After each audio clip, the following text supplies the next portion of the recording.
que eu ia ministrar a palavra do Senhor, eu comecei a pedir uma palavra para ele. E a palavra que Deus ele colocou em meu coração se encontra lá em Jonas, capítulo de número 4.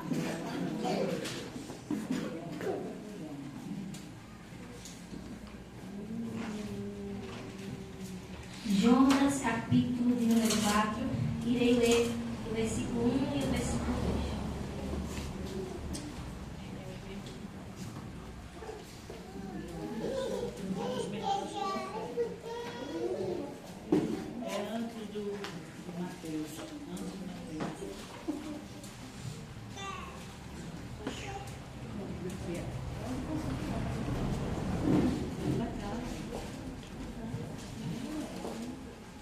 Todos acharam? Amém. Jonas, capítulo de número 4, que tem como título O Descontamento de Jonas e a Resposta do Senhor. E o versículo 1 vai dizer: Mas desgostou-se Jonas extremamente disso, e ficou todo ressentido, e orou ao Senhor, e disse: Ah, Senhor, não foi isso que eu disse, estando ainda na minha terra? Por isso me preveni, fugindo para Tarsis, pois sabia que és Deus piedoso e misericordioso, longânimo e grande em benignidade, e que te arrependes do mal. Amém? Assim oremos. Pai amado, Pai querido, Senhor Jesus, Pai, nesse momento, Senhor, que eu venha diminuir, que o Senhor venha crescer. Pai, vai tirando todo medo, toda ansiedade, tudo aquilo que não condiz com a tua vontade. Pai, me usa, que não venha ser eu, Laiane, pregando, mas que seja o teu Espírito Santo falando para mim. Aquilo que a tua igreja quer ouvir, mas aquilo que o Senhor quer passar através dele. É por isso que eu já te oro e já te agradeço em nome de Jesus. Amém. Sempre dando glória a Jesus, porque só Ele é digno de honra, glória e louvor. Tenho certeza que alguma vez na sua vida você já ouviu falar de Jonas, o profeta que foi engolido pelo peixe. Só que quando Deus ele me deu esse texto, ele me trazia um contexto e um significado diferente. Porque muitos pregadores, muitas pessoas, quando vão pregar sobre Jonas, vão ficar só no capítulo 1 ou no capítulo 2, que vai falar sobre a desobediência que ele teve a Deus. Só que o tema que Deus ele colocava no meu coração era sobre perdão. Jonas, ele tinha uma linhagem de profeta. Jonas, ele era filho de profeta. Jonas, ele era neto de profeta. Então, a descendência de Jonas era centrada na profecia. Então, se você quiser acompanhar comigo aqui, no capítulo 1 vai dizer que veio a palavra do Senhor a Jonas, filho de Amitai, dizendo: levanta-te e vai à grande cidade de Nínive. Porque Nínive era uma cidade que estava sendo corrompida pelo pecado. Naquela época, Nínive era uma cidade que estava sendo consumida pelo pecado e Deus não estava se agradando daquilo. Então, ele manda o profeta Jonas ir pregar. Nínive também era uma cidade conhecida por matar os profetas e os pregadores que iriam pregar naquela cidade. Historiadores dizem que Nínive, ela tinha uma praia, e na frente dessa praia eram colocadas estacas com a cabeça desses pregadores e desses profetas. Então quem chegasse agora em Nínive, na frente de Nínive, ao ver aquelas cabeças decapitadas, iam sentir o quê? Iam sentir medo e iam ter um aviso de que se eles entrassem e pregassem a palavra do Senhor, eles iam morrer. Deus, ele poderia ter levantado qualquer pessoa, mas ele levantou Jonas. Deus, ele poderia ter escolhido qualquer pessoa para pregar, mas ele escolheu especificamente Jonas. Nisso eu posso entender que Deus, ele é especialista em nos tirar do comodismo. Deus, ele não deixa a gente acomodado, porque Deus, ele conhecia e sondava o coração de Jonas. Deus, ele sabia que Jonas, ele não ia querer estar lá, porque o seu pai, seu avô, eles eram profetas e também foram mortos por Nínive. Deus, ele sabia do coração de Jonas, mas mesmo assim mandou ele pregar para lá. E eu não sei se Jonas ele teve medo, talvez juntou medo e também porque ele sentia raiva daquele povo. E Jonas, ele desobedeceu à voz do Senhor. Deus mandou Jonas ir para Nínive, mas Jonas desobedeceu à voz do Senhor e foi para Tarsis. E diz as escrituras sagradas que agora Jonas, ele desce para Tarsis, pega um navio, paga a sua passagem e entra dentro do barco. Quando Jonas ele entra dentro do barco, ele dorme na polpa do navio, no porão do barco.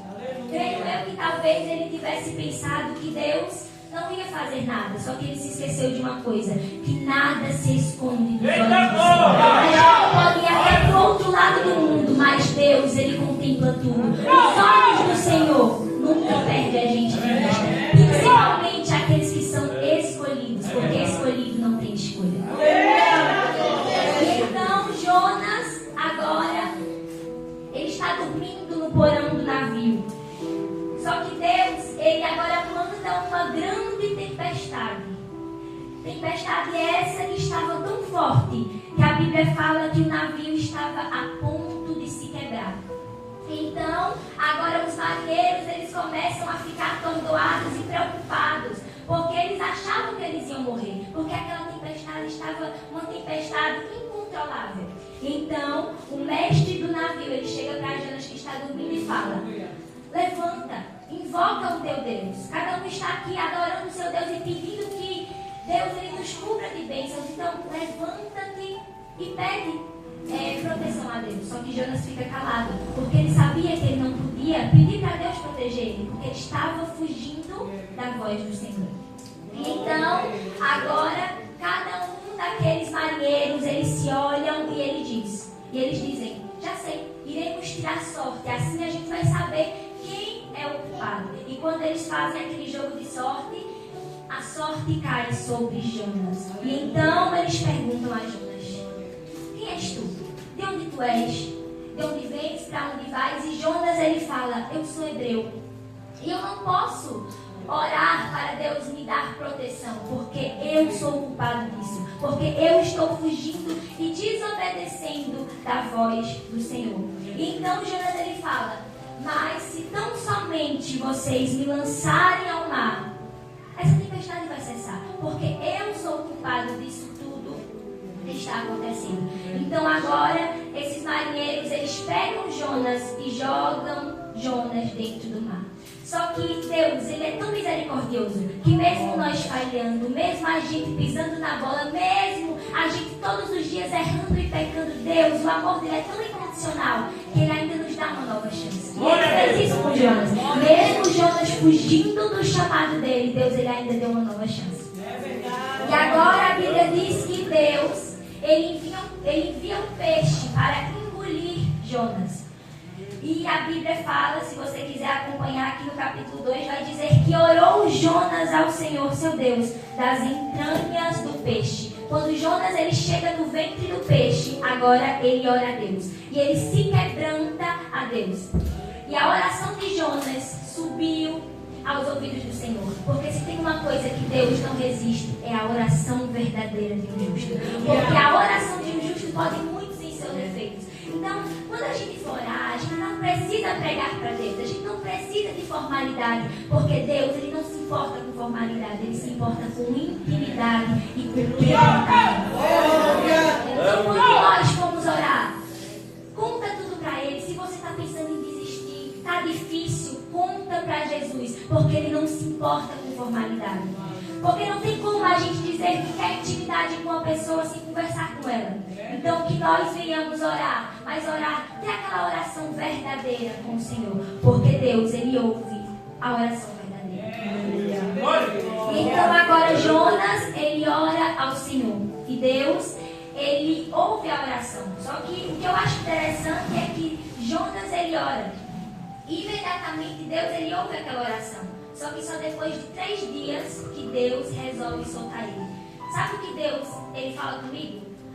Que não é porque a gente orou hoje que Deus ele vai dar daqui a pouco ou amanhã.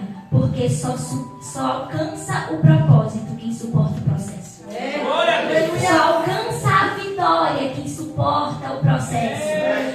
Talvez Deus ele tenha te colocado em um deserto ou em um propósito que você não está entendendo. Mas eu queria dizer para você que deserto não mata crente. Deserto nunca matou crente, mas deserto é a escola. É onde Deus nos ensina.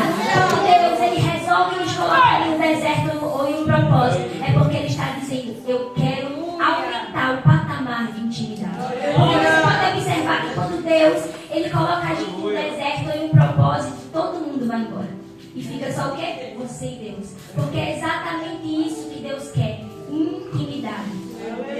Então, depois de 3 dias, Deus, ele solta Jonas. E Deus, ele leva Jonas, solta ele na beira da praia.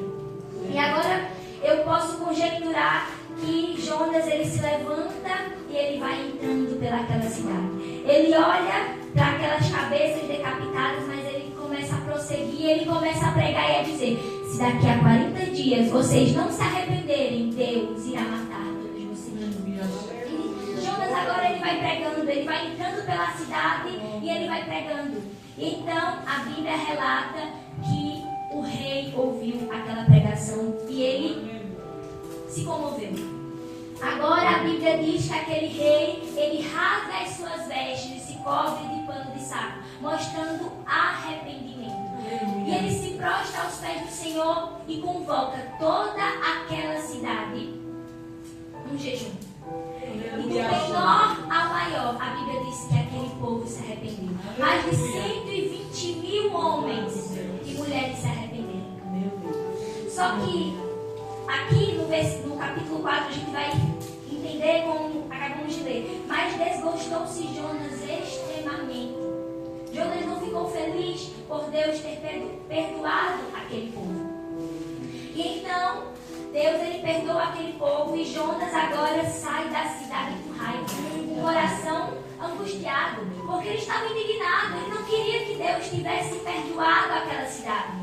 Só que nós também não podemos julgar Jonas, porque é a mesma coisa da mulher de Jó. Tem muita gente que julga a mulher de Jó, mas ninguém quer passar o processo que ela passou. Ninguém quer passar o aperto que ela passou. Imagine comigo, Jonas, ele perdeu seu pai, seu avô. Jonas, ele viu pregadores e profetas sendo mortos por Nínive. E agora Deus perdoa aquela cidade. E ele agora sente indignação e raiva. E a Bíblia fala que ele agora sai da cidade. Eu imagino Jonas saindo da cidade com raiva. Então ele se senta em algum lugar e Deus permite que nasça uma planta, a boboboeira. Quando aquela planta nasce, Jonas ele fica feliz porque aquela planta está dando a sombra. Quando a gente vai para um lugar e tem muito sol, a gente gosta de ficar em um ambiente que tem uma sombra. Então o Jonas agora estava feliz.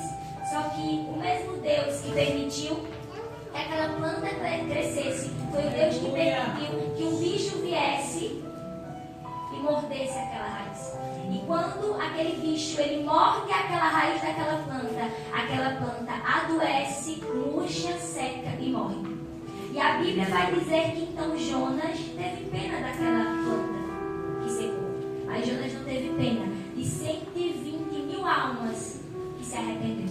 Então, aqui no capítulo, no versículo 11 vai dizer, Deus ele disse assim, ó: não hei eu de ter compaixão da grande cidade de Nínive, em que estão mais de 120.000 homens, que não sabem nem discernir entre a mão esquerda e a mão direita. Tem muita gente que é que nem Jonas, que não consegue perdoar. Tem muita gente que condena antes de dar uma chance. É como o irmão Diego falou. Quando uma pessoa peca, todo mundo escanteia, mas não deve ser assim. A gente tem que abraçar e que acolher. Porque somos hipócritas quando não conseguimos perdoar. Porque nós, mesmo sendo miseráveis pecadores, Jesus não tinha a obrigação de nos perdoar. Jesus não tinha a obrigação de morrer naquela cruz, mas ele morreu. E por quê? Que Jesus concedeu perdão para nós. E por que nós não conseguimos perdoar? Por que nós não conseguimos amar no próximo? Hipocrisia. Somos hipócritas. A gente não merecia perdão. Todos os dias nós erramos e pecamos. Mesmo sem a intenção de pecar, mas nós somos falhos, nós somos seres humanos. E a tendência é pecar. E por que a gente errando, Deus concedeu perdão para a gente? Por que muitas das vezes a gente não quer perdoar?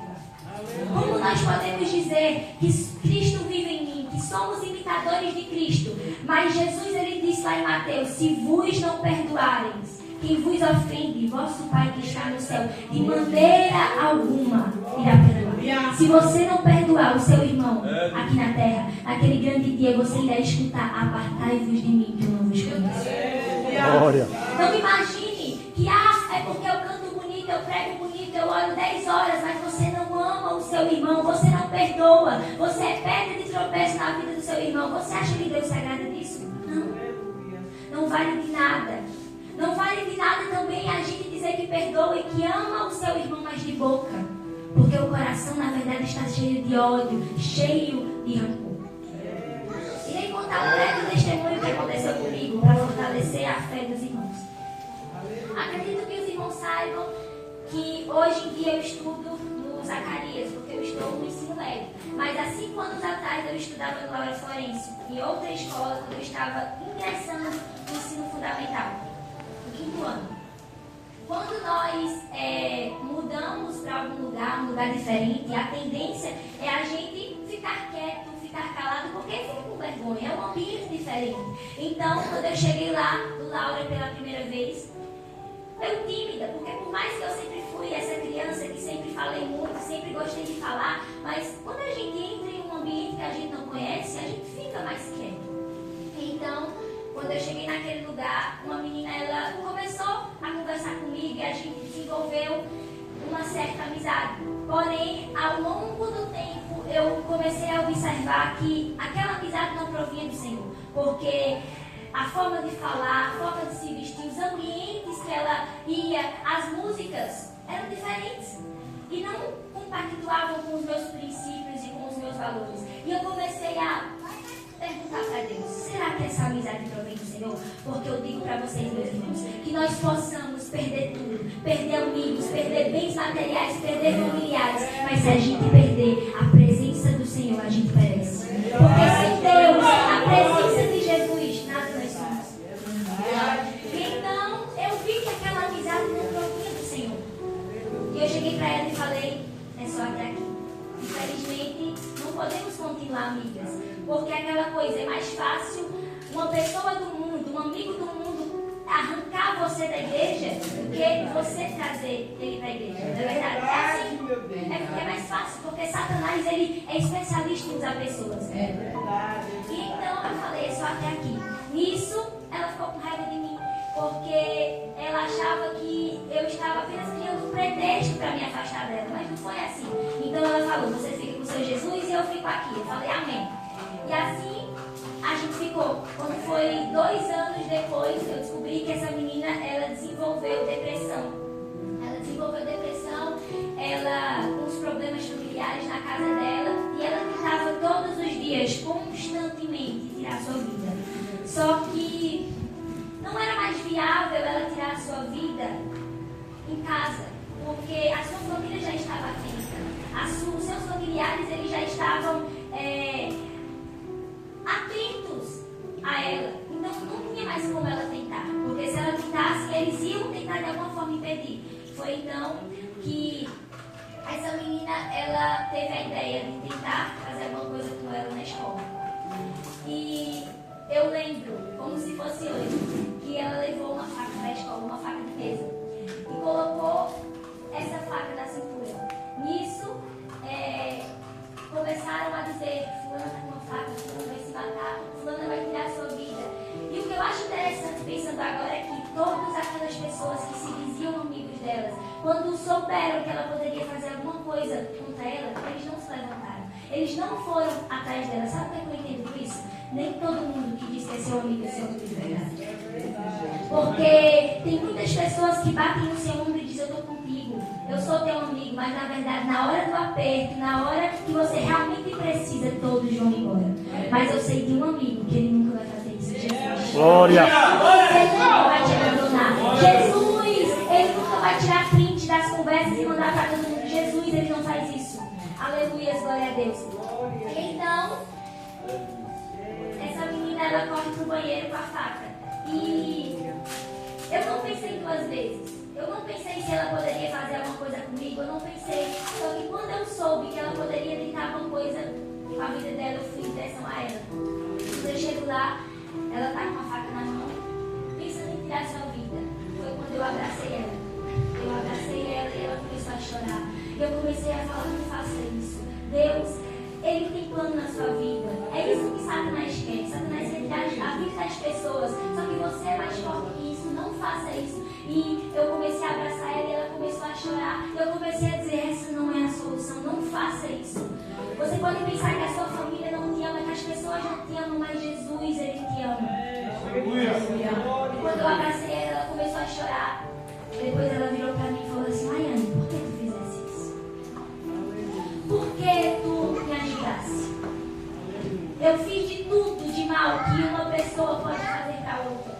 Eu te humilhei, eu te destratei. Eu nunca faria isso com você, mas por que você fez isso comigo? Aí eu falei para ela, é porque o meu pai me ensinou a amar.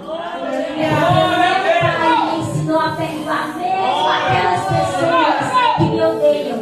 Meu pai me ensinou a orar pelos meus inimigos. Então, eu queria dizer para você, talvez alguém tenha te machucado ao longo do tempo. Talvez alguém tenha te oprimido e você talvez está com alguma angústia, com alguma raiva no seu coração. Mas eu queria dizer para você, libere perdão. Porque do mesmo jeito que nós não liberamos perdão sobre outra pessoa naquele grande dia, a gente também não vai ser perdoado.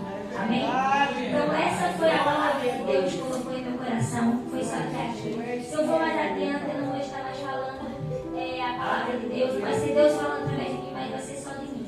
Então, saia daqui de posse com essa palavra. Perdoe. Independente das circunstâncias. Independente da situação. Ah, Maiane, mas fulano não ama. Fulana não perdoa. Fulana me machucou muito. Perdoe. Ame. Não é porque as pessoas escanteiam aquela pessoa, não é porque as pessoas não amam que você tem que fazer a mesma coisa. Porque Deus, Ele nos chamou para ser diferente. Jesus, Ele disse que nós somos a luz do mundo e o sal da terra. A luz, onde ela chega, ela ilumina, ela faz a diferença. E o sal? Uma comida sem sal é uma comida sem gosto, uma comida sem graça. Então, que nós possamos fazer a diferença na vida das pessoas. Desde já quero agradecer primeiramente a Deus, porque sem Ele nada faço, nada posso. Também quero agradecer a minha irmã Ana por me conceder a oportunidade. Também ao meu pastor Júlio por sempre me incentivar muito. E também eu queria agradecer ao meu pai, porque ele tem me ajudado a desenvolver qualquer dúvida que eu tenho, eu pergunto para ele. Então eu queria agradecer a ele também, porque se eu estou aqui hoje é primeiramente a Deus, mas também porque eu tenho essa figura de homem de Deus em casa. Porque desde pequena ele me ensinou o caminho que se deve andar. Então eu queria dizer para vocês, pais, ensine o seu filho no caminho que se deve andar. Porque quando ele crescer, ele não vai se desviar dele. E hoje quem esteve pregando aqui fui eu, mas futuramente serão os filhos de vocês. Desde já agradeço a oportunidade em nome de Jesus.